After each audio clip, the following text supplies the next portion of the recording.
Hello students, welcome to Magnet Brains. मैं रूपाली वर्मा। आ गए हम फिर से नया वीडियो लेकर, लेकिन इस बार हम क्या ऐसा लेकर आए हैं जो आपके लिए बहुत काम का है।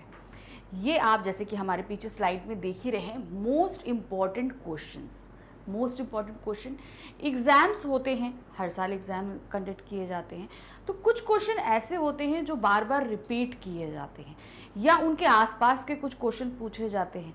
तो इन्हीं बेसिस पर कुछ क्वेश्चंस को हम आपके लिए निकाल के लेके आए हैं जो इम्पॉर्टेंट है। ठीक है, तो अब ये जो इम्पॉर्टेंट क्वेश्चंस हैं, ये हम ये नहीं कह रहे हैं कि ये आएंगे। हमारे कहने का सिर्फ इतना मतलब है कि इन्हीं पैटर्न से आपसे पूछा जाता है। आपको पैटर्न समझना है कि कैसे घुमा फिरा के वो क्वेश्चन पूछते हैं। कभी कभी एकदम सीधे पूछ लेते हैं, कभी एकदम घुमा फिरा देते हैं। तो चीज़ों को बस आपको समझना है। आंसर तो जाहिर सी बात है कि हिंदी है तो आप अपने हिसाब से ही लिखेंगे, क्योंकि आपने चैप्टर समझा है, जाना है। और हम पूरे साल इस चीज़ की प्रैक्टिस करते भी आए हैं कि जब हम आंसर्स लिखते हैं तो हमें क्या क्या चीज़ों की सावधानियां बरतनी पड़ती हैं। तो आज जो हम लेकर आए हैं, ये क्लास 10th हिंदी कोर्स ए में जो हमारी दो बुक चलती है, क्षितिज और कृतिका, इन दोनों ही के कुछ पेज लेकर आई हूँ। अब आपको पता है कि इसके कौन कौन से चैप्टर आ रहे हैं। जैसे हमारा क्षितिज का है, तो क्षितिज हमारा कौन सा है, काव्य खंड है और गद्य खंड है। काव्य खंड में दो चैप्टर आ रहे हैं, उत्साह अट नहीं रही और कन्यादान। ये दो तो हमारे काव्य खंड के हो गए। अब इसके बाद हमारे गद्य खंड में कौन से आ रहे हैं, मानवीय करुणा की दिव्य चमक और लखनवी अंदाज। तो ये दो चैप्टर हो गए। उसी तरीके से हमारी कृतिका में भी हैं। तो अब इन्हीं को चैप्टर्स को लेकर हम आपके लिए, जितने हमको समझ में आ रहे थे कि ये कुछ इंपॉर्टेंट क्वेश्चन है या इस पैटर्न से पूछे जा सकते हैं, क्योंकि हमने ये गैस लगाया जो पिछले कुछ सालों से पूछे जा रहे थे उस तरीके से। तो बस आपको ध्यान देना है, पैटर्न पे ध्यान से समझते हुए चलिएगा। तो सबसे पहले जो हम ले रहे हैं वो क्या है, निम्नलिखित प्रश्नों के उत्तर लगभग 25 से 30 शब्दों में दीजिए। अब जहां आपसे 25 से 30 शब्द पूछे गए, तुरंत आप समझ लीजिए कि ये 2 मार्क्स का क्वेश्चन है। ठीक है, अब जो मेन ध्यान रखना है वो है 25 to 30 वर्ड्स। ये बहुत कंपल्सरी है, ये ध्यान रखें। बहुत से बच्चे ये सोचते हैं कि अरे वर्ड लिमिट क्या है, हमें जितना समझ में आ रहा है हम लिखते चले जाएं। याद रखिए, अगर आंसर लंबा हो जाएगा तो एग्जामिनर उसकी तरफ देखेगा तक नहीं। उसके पास बहुत सारी कॉपीज चेक करने के लिए होती हैं, तो वो सिर्फ वर्ड लिमिट्स वाली ही कॉपीज को चेक करेगा। बहुत कम लिखा तो नहीं देखेगा, बहुत ज़्यादा लिखा तो नहीं देखेगा। तो इन वर्ड लिमिट्स का आपको खास तौर से ध्यान रखना होगा। अब जैसे कि हमने आपको बताया कि गद्य खंड का है, तो गद्य खंड में क्या दिया है, देखिए पहला क्वेश्चन हम लेकर आए हैं। फादर कामिल बुल्के के हिंदी के प्रति लगाव के 2 उदाहरण पाठ के आधार पर लिखिए। अब कामिल बुल्के ने हिंदी के प्रति उनका बहुत लगाव था। देखिए, वो बेल्जियम से भारत आए और यहाँ पे उन्होंने हिंदी के बारे में पढ़ाई करी, हिंदी शब्दकोश और बहुत सारे, मतलब हिंदी को राष्ट्रभाषा बनाए जाने के लिए भी उन्होंने बहुत प्रयास किए। और साथ ही साथ जो कोई हिंदी को लेकर बहुत ही अवहेलना या हंसी मजाक करता था तो भी उन्हें बहुत बुरा लगता था। अब ये देखिए, एक वो विदेशी थे लेकिन तब भी उन्हें हिंदी के प्रति बहुत लगाव था। इस लगाव को आपको व्यक्त करना है। अब आपको ये पता है कि उन्होंने क्या क्या कार्य किए हिंदी के लिए, अब बस उसी को आपको पैरा में लिखना है। तो कैसे लिखना है ये देखिए। फादर कामिल बुल्के को हिंदी भाषा में विशेष रुचि एवं लगाव था। हिंदी भाषा के प्रचार प्रसार एवं उसे गौरवान्वित करने के लिए वे समर्पित भाव से सतत कार्यशील रहे। अब क्या है, गौरवान्वित करने के लिए, यानी कि उसको एक बहुत अच्छा दर्जा पहुंचाने के लिए उन्होंने समर्पित भाव, यानी कि अपनी पूरी इच्छा के साथ क्या किया, सतत कर्मशील रहे, यानी कि हमेशा वो ट्राई करते रहे। उनकी जो इंटेंशन थी वो 100% थी कि हिंदी को एक बहुत ही अच्छा प्लेटफॉर्म मिलना चाहिए। उन्होंने जेवियर्स कॉलेज से हिंदी संस्कृत विभाग के अध्यक्ष पद पर रहते हुए रामकथा, उत्पत्ति और विकास विषय पर शोध कार्य तथा अध्ययन किया। अब देखिए, इन्होंने एक सबसे बड़ा क्या, उन्होंने सेंट जेवियर्स कॉलेज में वो हिंदी संस्कृत विभाग के अध्यक्ष के पद पे थे और वहीं पर उन्होंने राम कथा, उत्पत्ति और विकास, यानी कि राम जी, हम लोग रामचरितमानस पढ़ते हैं ना, राम कथा पढ़ते, तो कैसे इसकी उत्पत्ति हुई, कैसे इसका विकास हुआ, इस पर उन्होंने बहुत सारे शोधकार और अध्ययन किए। उन्होंने बाइबल का हिंदी अनुवाद किया, अंग्रेजी हिंदी शब्दकोश तैयार किया, मीन्स डिक्शनरी, शब्दकोश मतलब डिक्शनरी तैयार किया, तथा ब्लू बर्ड का अनुवाद नीलपंछी नाम से किया। वे हिंदी को राष्ट्रभाषा बनाने हेतु प्रेरित व उद्बोधित करते रहे, यानी कि वो बहुत ही ज़्यादा प्रयास करते रहे। तो इस तरीके से आप आंसर देंगे। देखिए, जब आपसे ये पूछा जाए कि आपको उदाहरण देना है, बताइए, तो 2 या 3 उदाहरणों को आप ज़रूर प्रस्तुत करिएगा कि कहाँ कहाँ से कैसे कैसे आ रहा है। प्रश्न संख्या 2 है, लखनवी अंदाज पाठ के पात्र नवाब साहब के विषय में अपने विचार लिखिए। अब नवाब साहब के बारे में आप क्या सोचते हैं वो लिखना है। तो सबसे पहले नवाब साहब थे कैसे, उन्होंने क्या कार्य किया, ये आप बताओगे। वो किस तरीके से सेकंड क्लास के डिब्बे में बैठे थे, उनके सामने खीरे थे, सब कुछ उन्होंने हमारे लेखक को तवज्जो नहीं दी, सभी कुछ जो है आप उसको डिटेल में लिखोगे। तो अब उसके बाद अपना विचार, आप उन नवाब साहब के बारे में क्या सोचते हैं वो आप लिखेंगे। लखनवी अंदाज के पात्र नवाब साहब ने सफर में समय बिताने के लिए खीरे खरीदे तथा खीरे काफी देर तक तौलिए पे यूं ही रखे रहने दिए। फिर उनको सावधानी से छीलकर फाकों को सजाया और उन फाकों पर जीरा मिला नमक मिर्च बुरक दिया और फिर सूंघ सूंघ कर उनको ट्रेन की खिड़की के बाहर फेंक दिया। तो ये तो इन्होंने कार्य किया था, वो हमने बता दिया। अब आपको अपने विचार लिखने हैं नवाब साहब के बारे में। क्या हमारा विचार है कि उनका यह व्यवहार, उनकी नज़ाकत और लखनवी संस्कृति के साथ ही उनकी जीवन शैली की कृत्रिमता और दिखावे को प्रदर्शित करता है, यानी कि जो उनके जीवन शैली में बनावट और दिखावा है वो हमें इनके कृत्य से पता चलता है कि भाई उन्होंने खीरे काटे और खाए नहीं, सूंघ सूंघ के सिर्फ बाहर फेंक दिए। यह उनका अपनी खानदानी रहीसी दिखाने का एक तरीका था।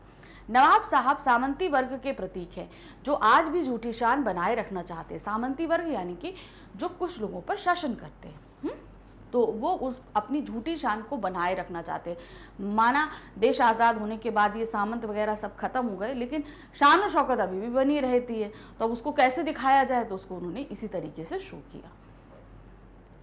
नेक्स्ट क्वेश्चन है, किस बात से प्रकट होता है कि लेखक सर्वेश्वर दयाल सक्सेना और फादर बुल्के के बीच आत्मीय संबंध थे? मानवीय करुणा की दिव्य चमक पाठ के आधार पर लिखिए।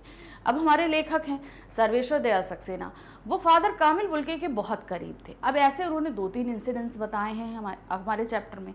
तो अब वो आत्मीयता भरे जो संबंध है वो आपको यहाँ पर व्यक्त करने हैं, क्योंकि उन्होंने पूछा है कि उन दोनों के बीच कैसे आत्मीय संबंध थे, तो वही आपको यहाँ बताना होगा। लेखक ने इस संस्मरण में लिखा है कि, आप संस्मरण याद रखिएगा, आप सभी को पता है संस्मरण क्या होता है। जब हम अपनी यादों से कोई कुछ बातों को निकाल कर एक लेख के रूप में प्रस्तुत करते हैं तो वो क्या कहलाता है, संस्मरण। हमारे साथ पहले घटित हो चुका हो और फिर हम लिखें तो, कि फादर जब भी दिल्ली आते तो उनसे ज़रूर मिलने आते थे।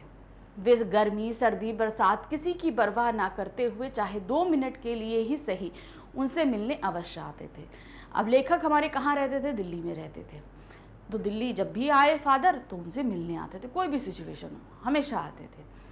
फादर जिससे भी रिश्ता बनाते थे तो तोड़ते नहीं थे। यही कारण था कि 10 वर्ष बाद उनसे मिलने पर भी लेखक को उनके अपनत्व और आत्मीयता की गंध महसूस होती है।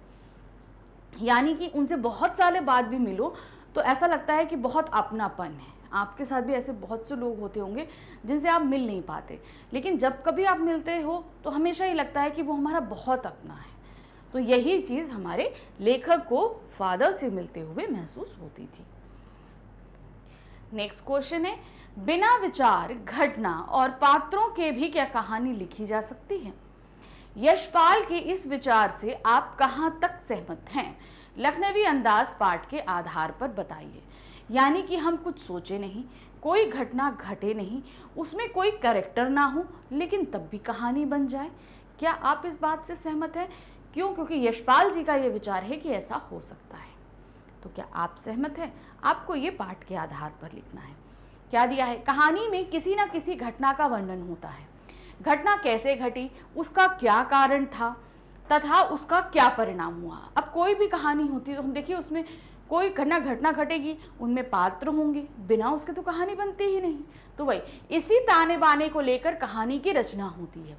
बिना पात्र तथा किसी कारण के घटना होना संभव नहीं है, तथा बिना घटना के विचार कैसे?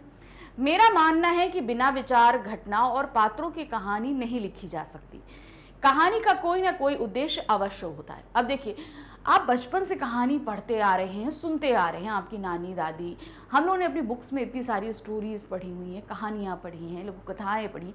हर किसी का अपना एक उद्देश्य होता है, और जितनी भी हम पढ़ते हैं उसमें देखिए कैरेक्टर भी होता है, घटनाएं भी होती हैं, विचार भी होते हैं, पात्र भी होते हैं। तो इन सभी के बगैर तो कोई भी कहानी नहीं बन सकती, तो ये पॉसिबल ही नहीं है। क्वेश्चन नंबर 5 है, नवाब साहब ने अपनी नवाबी शान का परिचय किस प्रकार दिया? लखनवी अंदाज पाठ के आधार पर बताइए। नवाब साहब 2nd क्लास के डिब्बे में बैठे हुए थे, वहीं हमारे लेखक पहुंच जाते हैं। अब वो एक नवाब हैं, इस बात की शान का परिचय उन्होंने लेखक को किस तरीके से दिया, कैसे उन्होंने बताया कि मैं एक नवाब हूँ? तो ये उन्होंने कैसे किया था?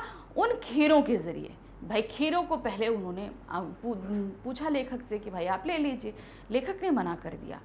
तो फिर इन्होंने क्या किया? इन्होंने वो खीरे बड़े जतन से छीले, धोए, काटे, नमक मिर्च लगाया और सूंघ सूंघ के उसको खिड़की के से बाहर फेंक दिया। उन्होंने उन खीरों को खाया नहीं। तो ये उन्होंने अपनी नवाबी शान दिखाते हुए ये कार्य किया था।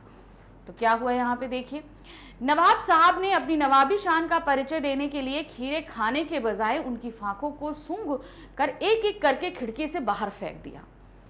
फिर इस क्रियाकलाप में थकान का अनुभव करते हुए लेट गए। इतना ही नहीं, उन्होंने लेखक को दिखाने के लिए पेट भर जाने का प्रमाण देते हुए डकार भी ली। अब बताइए, खीरा काटना, छीलना और सूंघना, उसमें कोई थक सकता है? और नवाब साहब को ऐसा लगा कि भाई वो बहुत थक गए हैं, आराम से वो लेट गए। और फिर जैसे पेट भरे होने के बाद हम लोग को बब आती है, यानी कि डकार आती है, वैसे ही उनको भी डकार आई कि हाँ भाई मेरा पेट खाली महक मात्र से भर गया। प्रश्न संख्या 6 है, लेखक सर्वेश्वर दयाल सक्सेना के अनुसार देवदार की छाया और फादर कामिल बुल्के के व्यक्तित्व में क्या समानता है? अब देखिए, देवदार का पेड़ होता है, बहुत घना होता है, उसकी छांव में कभी जाइए तो बहुत ठंडक महसूस होती है। तो उसी तरीके से फादर कामिल बुल्के के करीब जब कोई रहता है तो उनको बहुत ही शांति, बहुत ही अपनापन महसूस होता है। इसीलिए देवदार के पेड़ और फादर कामिल बुल्के को हमारे लेखक ने सिमिलर किया है। देवदार के सघन वृक्ष की छाया घनी, शीतल और मन को शांत करने वाली होती है। बहुत घनी होती है, ठंडी होती है, तो घनी होती है तो उसके नीचे ठंडक बहुत मिलती है और शांति भी बहुत मिलती है। फादर कामिल बुल्के परिमल के सभी सदस्यों को एक पारिवारिक रिश्ते में बंधे जैसे थे, यानी परिमल एक संस्था थी, उससे वो जुड़े हुए थे। तो वहां पर जितने भी लोग थे सभी के साथ पारिवारिक, अब देखिए वो एक सन्यासी थे। अब सन्यासी जो है वो पारिवारिक रिश्ते नहीं निभाता, लेकिन फादर क्या है, वो सभी सदस्यों के साथ पारिवारिक, जैसे पारिवारिक रिश्ते होते हैं उसी तरीके से वो रिश्ते रखते थे। वे सबके साथ हंसी मजाक में निर्लिप्त शामिल होते। परिमल के सदस्यों के घरों में होने वाले उत्सवों और संस्कारों में वे बड़े भाई और पुरोहित जैसे खड़े होकर अपना आशीर्वाद देते थे। फादर की उपस्थिति में लेखक को शांति, सुरक्षा, संरक्षण और अपनत्व का अनुभव होता था। इसी कारण लेखक को फादर की उपस्थिति देवदार की छाया जैसी लगती थी।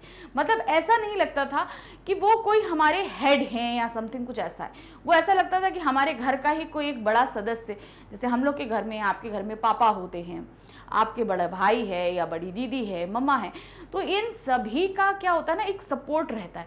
आप कभी बहुत ही डिप्रेस हो, उदास हो, तो देखो उनका सपोर्ट कैसे मिलता है। तो उसी तरीके से कामिल बुल्के का भी सपोर्ट संस्था के सभी सदस्यों को एकदम इक्वली मिलता था। प्रश्न संख्या 7 है, नवाब साहब क्या दर्शाते हैं? लखनवी अंदाज पाठ के आधार पर बताइए।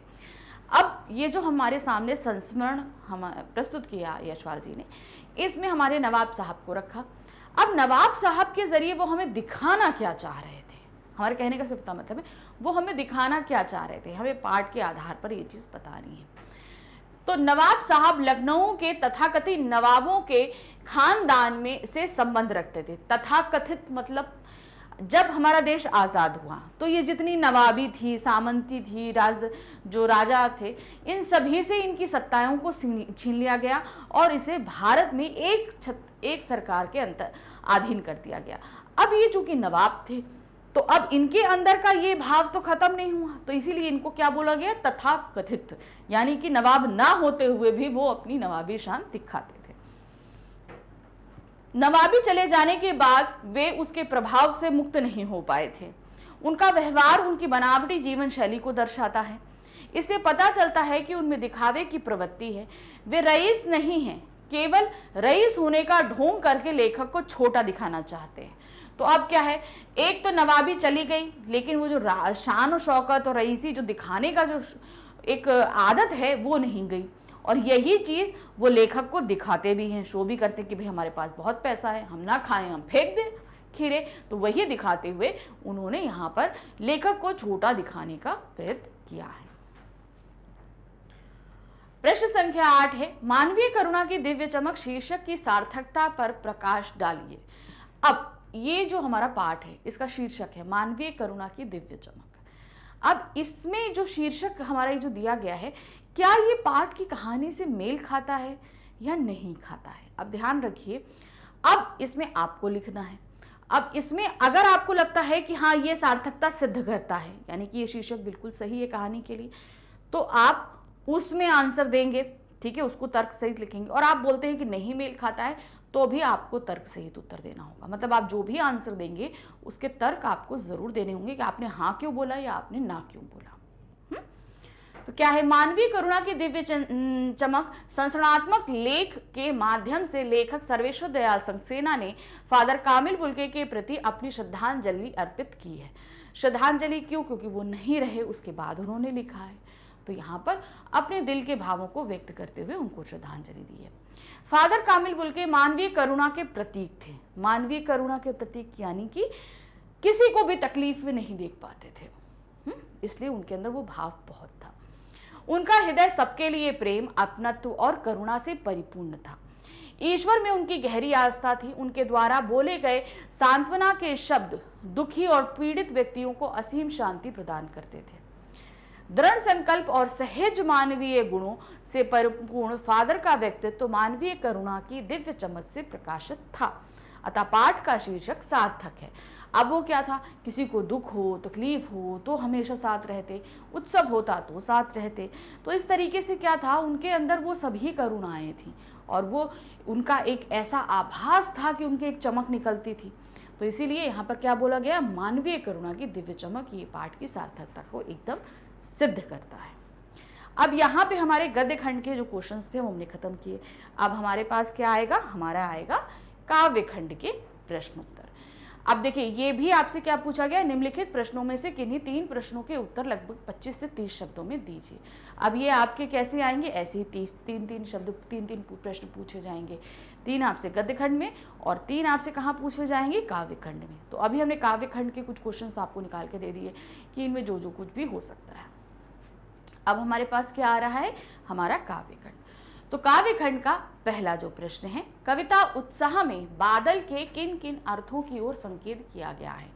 बादल के कई अर्थ बताए गए, तो कौन कौन से अर्थों की तरफ संकेत किया गया है, क्या है, उत्साह कविता में बादल के अनेक अर्थों की ओर संकेत किया गया है। बादल पीड़ित प्यासे जन की प्यास बुझाकर उन्हें तृप्त करते हैं तथा उनकी आकांक्षाओं को पूरा करते हैं। बारिश से पहले क्या होता है, बहुत गर्म पड़ती है, सभी परेशान हो जाते हैं। कोई भी जानवर हो, प्रकृति हो, मनुष्य हो, सभी बहुत परेशान होते हैं। और जब बादल आते हैं, पानी बरसता है, तो सबको बहुत ही अच्छा महसूस होता है। दूसरा है, बादल ललित कल्पना और क्रांति चेतना की ओर संकेत करते हैं। ललित यानी कि नई कल्पना, नए नए विचारों के लिए हमें उत्तेजित करते हैं। और साथ ही क्रांति चेतना यानी कि बदलाव लेकर आते हैं, चाहे मानव जीवन हो, पशु जीवन हो या प्रकृति हो, सभी में ये बादलों की जब बारिश होती है तो देखिए प्रकृति का परिदृश्य कितनी तेजी से बदलता है। सभी जगह हम लोग जो गर्मी से परेशान होते हैं, मौसम में ठंडक हो जाती है तो हम लोग को भी आसानी होती है, जीव जंतुओं को भी आसानी होती है। तो इस तरीके से क्या हुआ, एक बदलाव आता है। मानव को संघर्ष के लिए प्रेरित करके जीवन में परिवर्तन और नवीनता लाने की ओर संकेत करते हैं। अब क्या करते हैं, मानव को सिखाते हैं कि संघर्ष करने के बाद हम समाज में नवीनता ला सकते हैं, यानी कि नयापन ला सकते हैं। फिर नई कल्पना और अंकुर के लिए विध्वंस, विप्लव और क्रांति चेतना की ओर संकेत किया। तो नई कल्पना और अंकुर के लिए, अंकुर यानी कि हम जो जमीन में बीज बोते हैं, ठीक है, वो बीज ना जाने कब से बोया हुआ होता है, लेकिन उसमें अंकुर नहीं फूटता। उसी तरह हमारे अंदर भी बहुत सारे विचार होते हैं लेकिन हम निकालते नहीं। लेकिन जब कभी बदलाव आता है, यानी कि क्रांति आती है, तो हमारे अंदर के वो विचार भी बाहर आ जाते हैं। और प्रकृति में जब पानी होता है तो वो अंकुर जो कहीं ना कहीं दबा होता है, वो पानी पाके क्या होता है, बीज उसमें अंकुर फूट जाता है। तो ये क्या हुआ, विप्लव, यानी कि इसमें नया पत्ता आया, हमारी सोच में नयापन आया और चेंजेस हुए। ये सारी चीज़ें आती हैं, तो क्रांति चेतना यानी कि बदलाव आता है। तो ये हमारा पहला प्रश्न हो गया। दूसरा प्रश्न क्या है, उड़ने को नभ में तुम पर कर देते हो, पंक्ति आश्रय अट नहीं रही, कविता के आधार पर बताइए। तो अब ये जो हमारा पाठ था उत्साह और अट नहीं रही, इसी में उत्साह एक कविता थी जो बादलों पे थी, और दूसरी एक कविता थी अट नहीं रही, ये किस पे थी, फागुन मास में।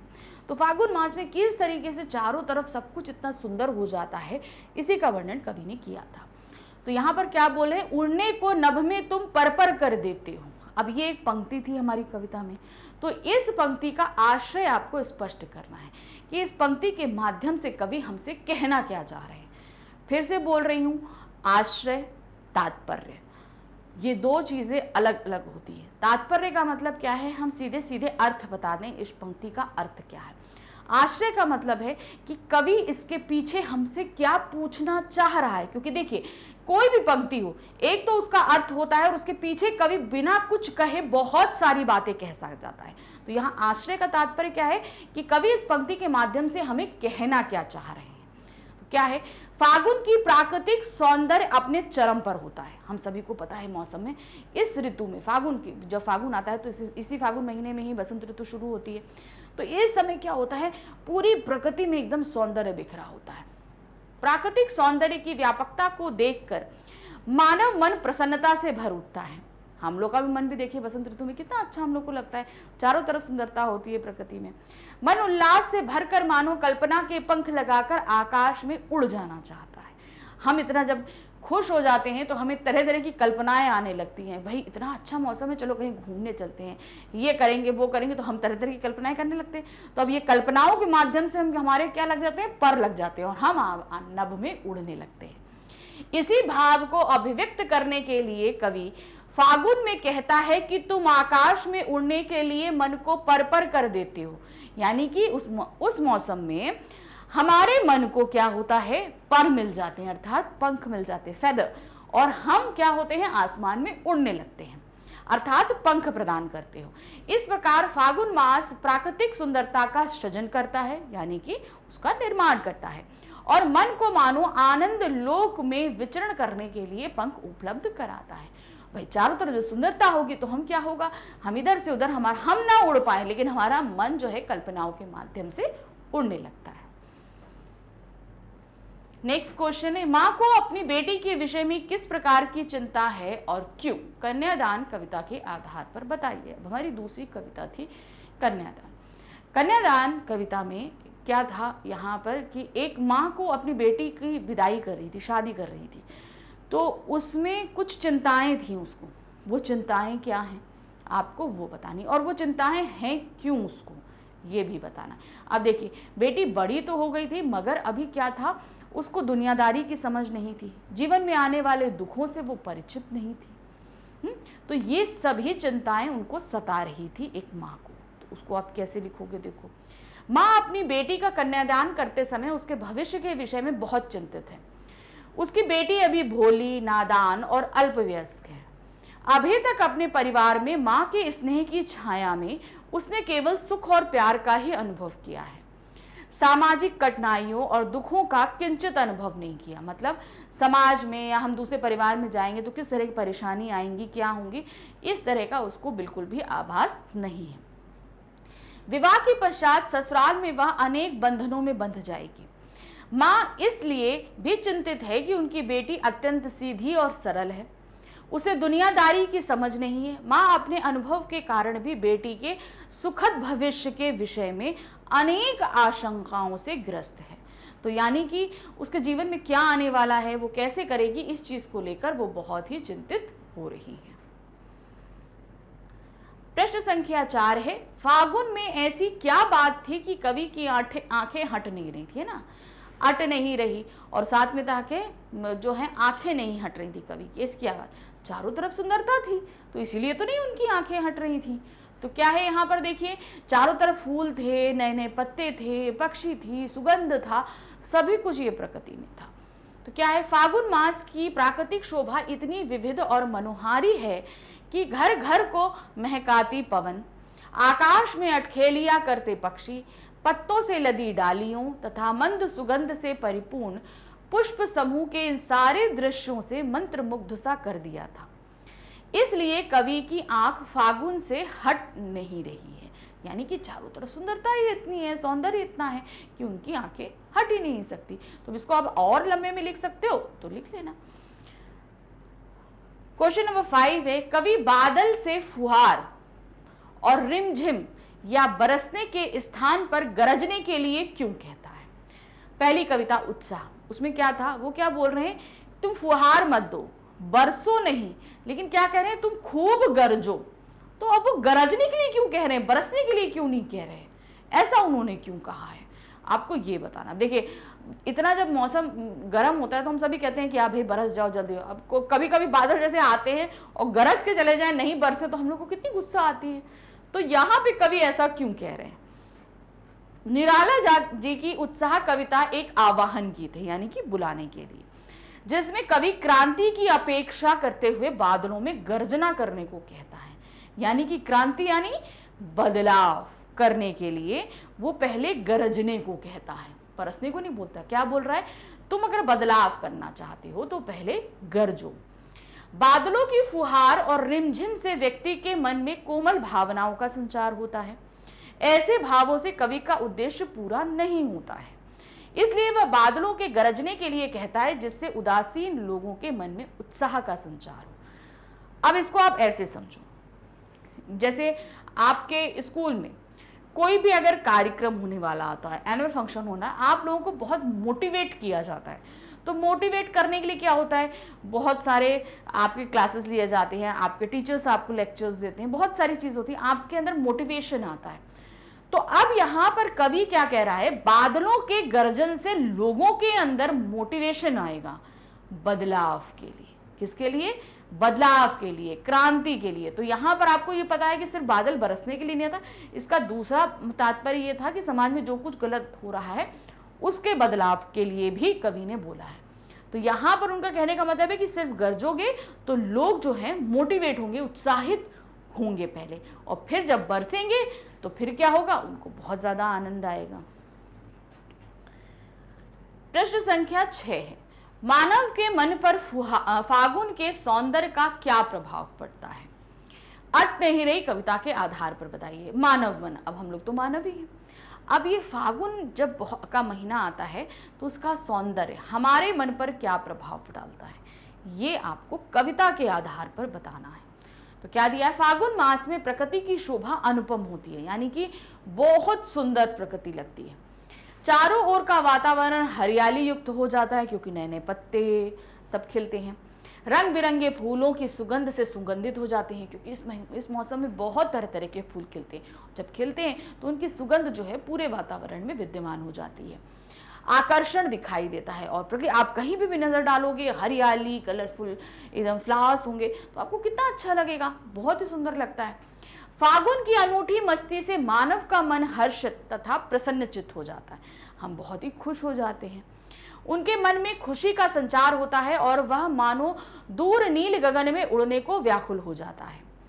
फागुन की सुंदरता उसे अपनी ओर इस प्रकार आकर्षित करती है कि वह चाहकर उनसे नजरें नहीं हटा पाता। तो कहने का तात्पर्य यह है कि चारों तरफ जो सुंदरता है, पहले आप उसे एक्सप्लेन करोगे, वो मन को बहुत आकर्षित करता है, और यही आकर्षण क्या है, हमारे मन को पंख प्रदान करता है और हम कल्पनाओं के बादल में उड़ने लगते हैं। तो ये क्या है, मन को बहुत ही उत्साहित और आनंदित कर देता है फागुन की सुंदरता। प्रश्न संख्या 7 है। अब 7 में क्या दिया गया है, अपनी बेटी को विदा करते समय माँ ने बेटी को क्या क्या सीख दी, कन्यादान कविता के आधार पर बताइए। उन्होंने कई सारी सीख दी थी, उन सभी को आप यहाँ पर लिखोगे। अपनी बेटी को विदा करते समय माँ अपना दायित्व समझकर उसे सीख देती है कि अपने रूप सौंदर्य पे मुग्ध मत होना, वस्त्रों और आभूषणों को अपने जीवन का बंधन नहीं बनने देना, लड़की की तरह विनम्र रहकर भी मर्यादाओं और संस्कारों का पालन करना, किंतु भोली भाली निरीह अबला बनकर शोषण का शिकार मत होने देना। तो ये सभी आप चाहो तो इनको पॉइंट्स में भी आप लिख सकते हो, वो भी ज्यादा प्रभावशाली लगेगा। क्वेश्चन नंबर 8 क्या है? अट नहीं रही है कविता में उड़ने को नभ में तुम पर कर देते हो के आलोक में बताइए कि फागुन लोगों के मन को किस तरह प्रभावित करता है। अब देखिए, सेम चीज ही अलग अलग तरीके से पूछा है। पहली चीज तो उन्होंने ये पूछा था यही पंक्ति देकर कि इसका आश्रय क्या है, कि कवि हमें क्या समझाना चाह रहा है। अब सेम पंक्ति देकर इन्होंने कुछ और पूछा है। क्या पूछा है इन्होंने?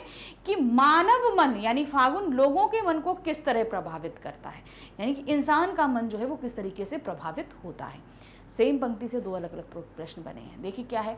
फागुन महीने में प्राकृतिक सौंदर्य चरम पर होता है, मन कल्पनाओं को खोकर उड़ान भरने लगता है। फागुन माह में वासंतिक प्रभाव से मन मंत्रमुक्त हो जाता है। वासंतिक मतलब बसंत आता है ना, तो हर समय चारों हर दिशा में वसंती फूल ज्यादा खिलते हैं, तो वो मंत्रमुग्ध हो जाता है, मतलब उसको देखकर मन जो है वो बहुत प्रभावित हो जाता है। शीतल मंद सुगंधित पवन नव पल्लवों और रंग बिरंगे पुष्पों से लदी वृक्षों की डालियां वातावरण में मादकता भर देती है, मानव वन प्रसन्नता से भरता। अब देखिए, सही में तो इंसान का मन पंख लगाकर नहीं उड़ेगा ना, उड़ सकता है? नहीं उड़ता। हम क्या करते हैं, हम जब बहुत खुश होते हैं तब हम बहुत अच्छी अच्छी कल्पनाएं करने लगते हैं। तो अब हमारे मन सबसे, अब क्या आया, अभी तो उड़ने की बात हो रही थी, तो अब हम उड़ेंगे कब? जब हमारा मन प्रसन्न होगा। हमारा मन कब प्रसन्न होगा? जब प्रकृति में सौंदर्य होगा। तो फागुन मास में बहुत ज्यादा सौंदर्य होता है। अब उसमें क्या होता है? वहां पर शीतल मंद सुगंधित पवन, ठंडी ठंडी धीमे धीमे खुशबूदार हवा चल रही होती है। नव पल्लवों यानी कि नए खिले हुए पत्ते और रंग बिरंगे फूलों से लदी वृक्षों की डालियां। अब जितने भी होते हैं सब में नए नए फूल खिलते हैं, पत्ते खुलते हैं, और इन सभी को देखकर क्या होता है? मानव मन प्रसन्न हो जाता है, और जब प्रसन्न हो जाता है तब कल्पनाओं के पर लगाकर उड़ने लगता है। तो अब समझ में आया कि क्या चीज यहाँ पर आपसे बोली जा रही, किस तरीके से मानव मन उड़ता है। तो अब इसी क्वेश्चन के साथ हमारी बुक क्षितिज के जो दोनों खंड थे, काव्य खंड और गद्य खंड, यहाँ समाप्त हुआ। अब हम आते हैं हमारी दूसरी यानी कि हमारी हिंदी की पूरक पुस्तिका कृतिका पर। अब ये कृतिका में हमसे जो प्रश्न, हमारे जो चैप्टर्स आ रहे हैं, हम उनको देखते हैं, उन पे आधारित प्रश्न हैं। तो सबसे पहला हमारा जो चैप्टर आ रहा है वो है क्या है? माता का आंचल। तो किस तरीके से इसमें भोलानाथ के बारे में बताया गया था, हमने वो पढ़ा था। अब उसी पे प्रश्न पूछा है। क्या दिया है? निम्नलिखित प्रश्नों में से किन्हीं दो के उत्तर लगभग 60 शब्दों में दीजिए। 60 शब्दों का मतलब है कि ये प्रश्न 3 नंबर का आएगा आपके पास में। वर्ड लिमिट आपको फिर से ध्यान रखनी है, याद रखिएगा। 60 का मतलब ये नहीं कि आप 70-80 पे ले जाओ, और 60 का मतलब ये भी नहीं है कि आप 30-40 या 45 पे खत्म कर दो। 60 का मतलब है कि आप 55 से 60 के बीच इन शब्दों को रख सकते हो। ठीक है, तो बहुत ज्यादा भी नहीं बढ़ना है, बहुत कम भी नहीं करना है, इसको ध्यान में रखते चलना है। चलिए क्वेश्चन देखती हूं क्या है। मादा का आंचल पाठ के आधार पर भोलानाथ और उसके पिता के संबंधों का विश्लेषण करते हुए पिता पुत्र संबंधों के महत्व पर प्रकाश डालिए। अब क्या है, ये पाठ हमने पढ़ा है, और पिता पुत्र के संबंध किस प्रकार थे हमको ये बताना है। तो क्या दिया है? भोलानाथ के पिता बहुत धार्मिक प्रवृत्ति के थे। वे सुबह सुबह उठकर नहला कर पूजा पर बिठा लेते थे। किसको? भोलानाथ को।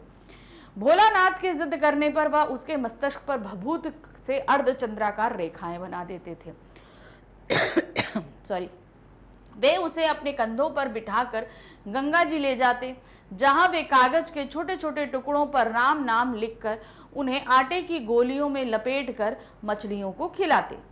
इसे देखकर भोलानाथ खूब हंसता था। वे रास्ते में झुके पेड़ों की डालों पर भोलानाथ को बिठाकर झूला झुलाते थे। तो मतलब किस तरीके से उनका दिन की शुरुआत होती थी, पूरा दिन उनका बीतता था पिता पुत्र का साथ साथ में। कभी कभी वे उसके साथ कुश्ती लड़ते और स्वयं हार जाते। पिता के बनावटी रोना रोने पर भोलानाथ खिलखिलाकर हंसने लगता। इस प्रकार पिता पुत्र में बहुत घनिष्ठ आत्मीय संबंध थे। तो किस तरीके से वो सुबह से लेकर पूरा दिन उनके क्रियाकलाप साथ में होते थे और बहुत ही नजदीकियां थीं उन पिता और पुत्र में। प्रश्न संख्या 2 है, हमारा अगला चैप्टर है जॉर्ज पंचम की नाक। उससे जॉर्ज पंचम की लाट पर किसी भी भारतीय नेता, यहां तक कि भारतीय बच्चे की नाक फिट ना होने की बात से लेखक किस ओर संकेत करता है? आप इस बारे में क्या सोचते हैं? तो लेखक इस बारे में क्या, कोई भी एक भी नेता की नाक नहीं सेट हुई और ना ही किसी बच्चे की सेट हुई। तो इसके बारे में लेखक क्या सोच रहे हैं, या आप क्या, मतलब हमको लेखक क्या बताना चाह रहे हैं कि जॉर्ज पंचम से कहीं ज्यादा सम्मानित जो है वो हमारे देश के नेता और बच्चे हैं। अब नेता का मतलब तात्पर्य है जो स्वतंत्रता संग्राम में उन्होंने भाग लिया, उनकी बात हो रही है। तो इसको लिखेंगे कैसे, ध्यान रखिएगा। जॉर्ज पंचम की लाट पर किसी भारतीय नेता, यहां तक कि भारतीय बच्चे की नाक भी फिट ना होने की बात से लेखक इस ओर संकेत करना चाहता है कि भारतीय नेता ही नहीं बल्कि भारतीय शहीद बच्चे भी जॉर्ज पंचम से श्रेष्ठ हैं। यानी कि वो सभी नेता जिन्होंने स्वतंत्रता संग्राम किया और वो बच्चे जो स्वतंत्रता संग्राम में मृत्यु को प्राप्त हुए, उन सभी की नाक जॉर्ज पंचम से कहीं ज्यादा श्रेष्ठ है, इसलिए वो फिट नहीं हो पाई। उनका सम्मान अंग्रेजों से ज्यादा एवं महत्वपूर्ण है। लेखक ने यह भी स्पष्ट किया कि जहां जॉर्ज पंचम ने ब्रिटिश हुकूमत को कायम रखा, ब्रिटिश सत्ता को मजबूत किया, वहीं भारतीय नेताओं एवं बच्चों की आजादी में दिए गए योगदान का जॉर्ज पंचम की नाक के सामने कोई मूल नहीं था। जॉर्ज पंचम जैसे नेता अधिक सम्मान के अधिकारी नहीं हैं, यही लेखक ने स्पष्ट करने का प्रयास किया है। मतलब हमारे देश में स्वतंत्रता संग्राम में शहीद हुए बच्चे और नेताओं की नाक, यानी कि उनका सम्मान बहुत ज्यादा है, जॉर्ज पंचम से कहीं ज्यादा है, क्योंकि जॉर्ज पंचम के कृत्य हमेशा भारत विरोधी रहे, जबकि हमारे इन नेताओं और बच्चे ने अपने प्राणों की आहुति अपने देश की रक्षा के लिए करी है। प्रश्न संख्या 3 है, साना साना हाथ जोड़ी पाठ में कहा है कि कटाव पर किसी दुकान का ना होना वरदान है, ऐसा क्यों?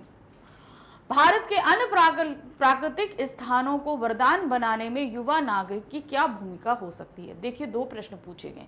पहली बात, कटाव को भारत का स्विट्जरलैंड कहा जाता है, बहुत ही सुंदर जगह है, उस जगह पे एक भी दुकान नहीं है, यानी कि वो अभी पर्यटन स्थल नहीं बना।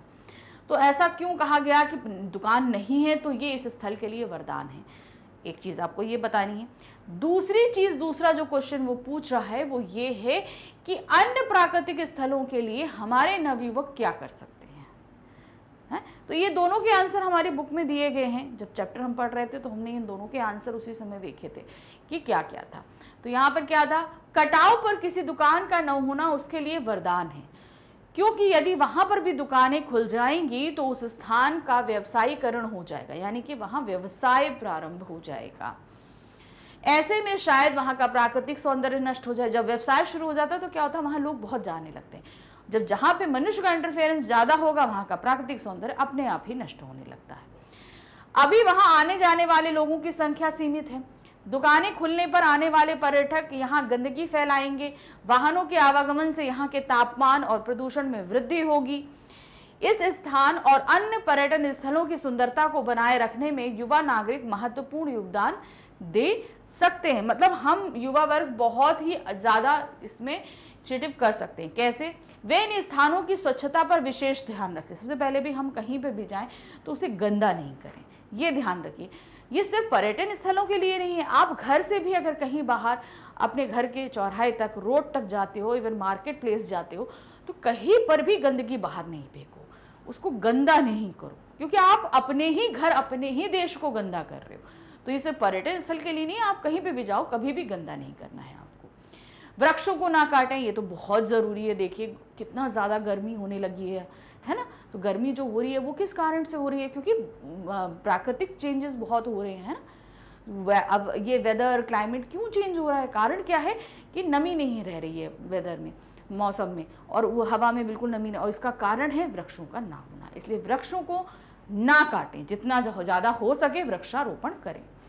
सार्वजनिक वाहनों का प्रयोग करें। हमसे बोला जाता है घर में कि आप अगर मान लीजिए एक ही कॉलोनी से कई सारे लोग जा रहे हैं तो आप लोग कारपूलिंग कर लीजिए, अपने अपने व्हीकल्स लेकर नहीं निकलिए, जो ऑटो बस जो चलते हैं उन्हीं का इस्तेमाल करिए।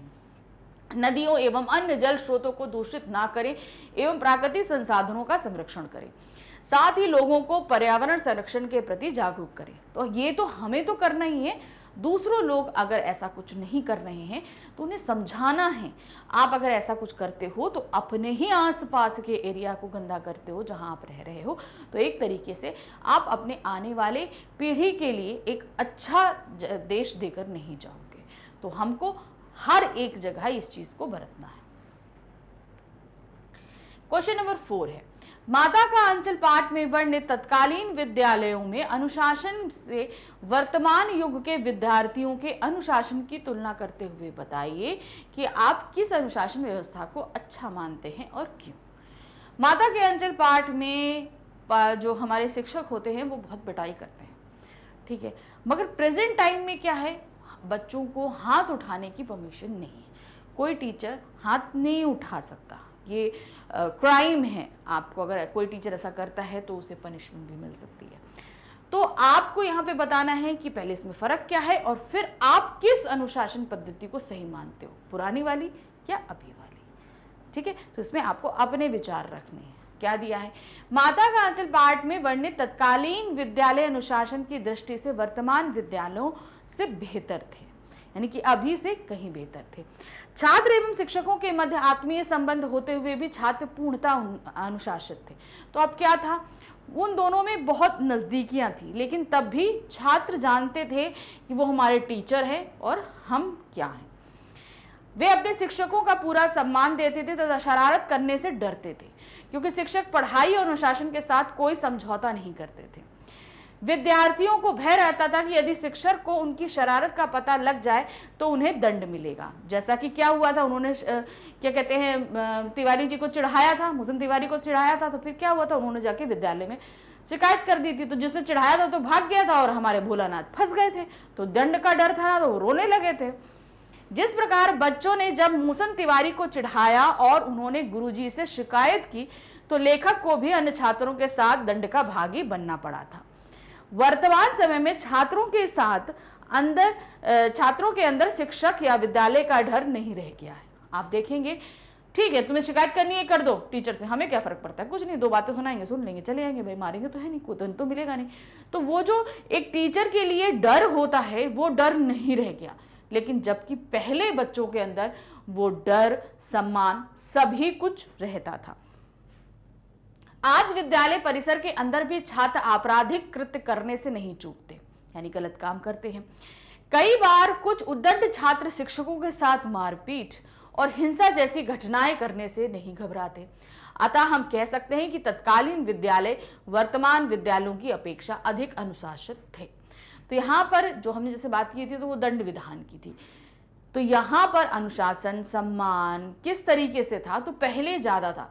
पहले टीचरों की एक आंख से बच्चे डरते थे, डर लगता था, नाम से डर लगता था कि टीचर आ रहे हैं।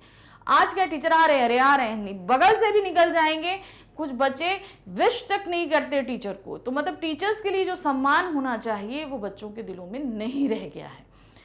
तो ये आज की अपेक्षा पहले ये चीजें ज्यादा अच्छी थी। नेक्स्ट क्वेश्चन है क्वेश्चन नंबर 5। जॉर्ज पंचम पाठ में नाक के माध्यम से समाज पर क्या व्यंग किया गया है। जॉर्ज पंचम की नाक कट गई थी, तो इसके माध्यम से ये पूरा पाठ हमने पढ़ा। तो उस मूर्ति पर नाक लगाने के लिए पूरी कितनी कवायतें करी जाती हैं, कितनी कोशिशें करी जाती हैं। तो लेखक ने इस पाठ के माध्यम से समाज पर व्यंग क्या किया है, आपको ये बताना है। जॉर्ज पंचम की नाक पाठ के माध्यम से लेखक ने समाज पर व्यंग किया है कि नाक मान सम्मान व प्रतिष्ठा का द्योतक है। अब नाक में मुहावरे भी बहुत है, नाक ऊंचा करना, नाक कट जाना। तो अब ये नाक क्या है, ये नाक है मान सम्मान का प्रतीक। यहाँ अब नाक तो चेहरे की शोभा बढ़ा रही है, लेकिन तब भी आपने कहा मेरी नाक नहीं कटने देना, आपको ये तो ना, या तुम ऐसा खेलना कि मेरी नाक नहीं कटे। तो नाक नहीं कटने देने का तात्पर्य क्या है, मतलब अच्छा खेलना, ऐसा ना हो बुरा खोलोगे तो सब जगह मेरी बेइज्जती हो जाएगी। तो यहाँ पर नाक हमेशा क्या रहता है, मान सम्मान का प्रतीक रहता है। जॉर्ज पंचम की लाट पर नाक लगाई जाए या नहीं, इसके लिए कई आंदोलन हुए। यह भी व्यंग किया गया। इंग्लैंड की महारानी एलिजाबेथ द्वितीय के स्वागत में लाट पर नाक न होने पर उत्पन्न परेशानी तथा उस नाक के नाप की खोज करना आदि के माध्यम से भारत की नाक का प्रश्न भी रखा गया। तो यहाँ पर एलिजाबेथ द्वितीय जो है दौरे पे आ रही थी। अब जॉर्ज पंचम की नाक नहीं थी, अगर वो नाक नहीं लगाई जाती तो इससे भारत की नाक नीची हो जाती, यानी कि उनकी बेइज्जती हो जाती। इसलिए उस मूर्ति पर नाक लगाया जाना बहुत जरूरी था। तो अब देखिए, एक का नाक का कटना और नाक का लगाया जाना भी मान सम्मान का ही प्रतीक था। जॉर्ज पंचम की लाट पर नाक लगेगी तभी भारत की नाक बचेगी, यह व्यंग भी प्रदर्शित होता है। यह भी एक व्यंग कहा गया है। अगर वो व्यक्ति जिसने भारत पर इतने अत्याचार किए उसकी नाक हो ना हो उससे क्या मतलब है। तो यहां पर लेखक ने इस तरह से व्यंग किया है कि भारत के वो चंद लोग अभी भी, माना हमारा देश आजाद हो गया, लेकिन सोच से अभी भी वो अंग्रेजी शासन के अंदर ही कार्यरत थे। तो ये भी एक व्यंग किया जा रहा था। 40 करोड़ की जनता में से किसी भी एक व्यक्ति का जिंदा नाक लाट पर लगाना व महारानी का मान सम्मान करना सर्वथा अनुचित है और जिंदा व्यक्ति की नाक काटना अनुचित के साथ साथ पाप भी है। तो यहाँ पर यह भी एक बताया गया कि 40 करोड़ लोग भारतीय थे भारत में, किसी की नाक उस लाट पे सेट नहीं हुई, यानी कि वो व्यक्ति को एक तरीके से अपमानित किया जा रहा था कि यहाँ पर भारतीयों की नाक कहीं ज्यादा बड़ी है उसके व्यक्ति की नाक से। एक तो व्यंग ये किया गया। फिर अंत में एक जिंदा व्यक्ति की नाक जब लगाई गई तो ये व्यंग किया गया कि अपनी नाक बचाने के लिए कुछ भी किया जा सकता है। तो यहाँ पर कई माध्यम से कई व्यंग प्रस्तुत किए गए हैं इस पाठ के अंदर। मगर किसी भी तरह से लाट की नाक लगनी चाहिए, इसके लिए अपने देश के लोगों को बेशक कितनी ही परेशानी झेलनी पड़े, बेशक कितनी की जान चली जाए, लेकिन किसी दूसरे देश के सामने अपनी नाक नहीं कटनी चाहिए। उस समय के समाज में यह व्यंग भली प्रकार से उपयुक्त बैठता है। तो यहाँ पर क्या था, दिखावे के लिए किसी को कितनी परेशानी हो, जान चले जाए, कोई मतलब नहीं था। तो ये भी एक व्यंग बताया गया है इस पाठ में। प्रश्न संख्या 6 है, एक संवेदनशील नागरिक के रूप में पर्यावरण प्रदूषण को रोकने में आपकी क्या महत्वपूर्ण भूमिका हो सकती है। साना साना हाथ जोड़ी पाठ के आधार पर बताइए। यानी कि जो प्राकृतिक प्रदूषण है उसको रोकने के लिए आप क्या क्या कार्य कर सकते हैं, सीधी सी बात नहीं। तो इसमें आप इसको तो आप बहुत ही अच्छे से लिख सकते हैं भाई, प्रदूषण से आप अच्छी तरह वाकिफ हैं, क्या क्या चीजें हैं उनको आप लिख सकते हैं। यहाँ पर प्राकृतिक संसाधनों का संरक्षण करना हम सबका उत्तरदायित्व है। प्रकृति के साथ आज जिस प्रकार का खिलवाड़ किया जा रहा है वह दिन दूर नहीं जब हमें इनके दुष्परिणाम भुगतने पड़ेंगे। एक संवेदनशील नागरिक के रूप में इसे रोकने में हम महत्वपूर्ण भूमिका निभा सकते हैं। हमारा कर्तव्य है कि हम प्राकृतिक संसाधनों का संरक्षण करें, यानी कि जो नेचुरल सोर्सेज हैं हमें उन्हें बहुत ही अच्छे से संजो के रखना है। ना तो हम स्वयं वृक्षों को काटें और ना ही अन्य को काटने दें। अधिक से अधिक वृक्षारोपण करें और दूसरों को भी इसके लिए प्रेरित करें। वाहनों का यथासंभव कम प्रयोग करें जिससे उनके विषैले धुएं से वातावरण को दूषित होने से बचाया जा सके। साथ ही पॉलिथीन, फैक्ट्रियों का गंदा पानी, अपशिष्ट पदार्थों और नालियों के गंदे पानी को पवित्र नदियों में न जाने दें। अपने आसपास के वातावरण को स्वच्छ रखें। तो आप यहाँ पे बहुत सारे प्रयास कर सकते हैं। जैसे यहाँ पे हमने आपको एक पैराग्राफ में दे दिया, आप इन्हें पॉइंट्स में भी डिस्क्राइब कर सकते हो कि आप क्या क्या चीज़ें कर सकते हैं। तो अब ये आपको ध्यान रखना है कि किस में आप बेटर तरीके से लिख सकते हैं, आप उसी तरीके से इसका आंसर देंगे। तो यहाँ पर हमारा ये जो मोस्ट इम्पॉर्टेंट क्वेश्चंस थे हम आपके लिए लेकर आए थे। आई थिंक आपको समझ में आ गया होगा कि किस किस पैटर्न से आपसे क्वेश्चन पूछे जा सकते हैं। तो इसी तरीके से आप कैसे उत्तर देंगे, क्या करेंगे, कैसे कैसे पॉइंट्स को आपको डिस्क्राइब करना है, मैंने ये सारी चीज़ें आपको समझा दी। तो ये आपके एग्ज़ाम में आपको बहुत हेल्प करेंगे। हमारा चैनल तो आपने सब्सक्राइब कर ही रखा है, लेकिन हमारा एक चैनल और है, मैग्नेट ब्रेन्स हिंदी। तो ये उन स्टूडेंट्स के लिए है जो हिंदी मीडियम में पढ़ते हैं, ठीक है। सीबीएसई का एक हिंदी मीडियम भी साइड है, जैसे हम आपको इंग्लिश मीडियम में पढ़ा रहे हैं वैसे हिंदी मीडियम भी। तो आपके वो जो भी फ्रेंड्स हैं या रिलेटिव्स हैं, तो उन्हें आप ये बताइए कि आपका स्टडी मटेरियल यानी हिंदी मीडियम वालों का इस चैनल पे मिलेगा, तो उनको भी बहुत हेल्प हो जाएगी। अगर पढ़ाई में कोई चीज़ उन्हें समझ में नहीं आ रही है तो वो उनके लिए काफ़ी हेल्पफुल रहेगा, तो उन्हें ज़रूर बताइएगा। हमारे चैनल के साथ बने रहिए, इसे लाइक सब्सक्राइब शेयर ज़रूर कीजिएगा, क्योंकि हम यहाँ पर बेइंतहा कोशिश करते रहते हैं कि आपके एग्ज़ाम, आपकी स्टडीज़ बहुत ही स्मूथली चलती रहे। Thank you for watching, bye bye.